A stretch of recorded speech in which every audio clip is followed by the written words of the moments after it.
C'est le moment de déconfiner ton évangile. Plus que jamais, nous sommes tentés de nous replier sur nous-mêmes en ce moment.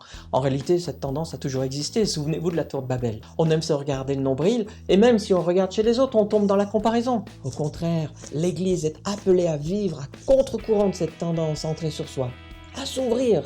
J'en veux pour preuve, un des actes fondateurs de l'Église, c'est lorsque Jésus a mandaté ses représentants d'aller faire des disciples de toutes les nations, c'est-à-dire toutes les ethnies où il n'est pas encore connu, aimé, suivi. 2000 ans après, dans 42% de ces ethnies, le nombre de chrétiens est encore trop peu nombreux. Parfois, il n'en existe même pas. Or, il doit y avoir assez de disciples autochtones pour que l'ethnie entière puisse observer un témoignage vivant de l'Évangile, venant de son propre peuple. Plus de 3 milliards de gens attendent. 3 milliards. Les chiffres sont effrayants, mais j'ai une bonne nouvelle. Dieu a bien l'intention d'y parvenir. Il va révéler sa gloire en bénissant toutes les nations de ce monde.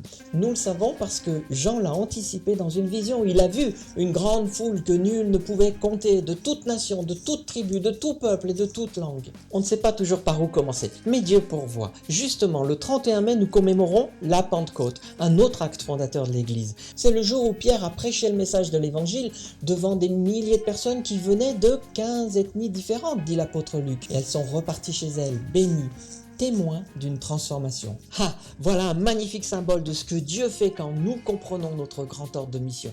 Et ce miracle se produit encore aujourd'hui quand des disciples utilisent le moyen surnaturel que Dieu a donné pour obéir à son mandat, l'Église. Alors, comment participer à ce grand mouvement quand on ne sait pas trop par où commencer ?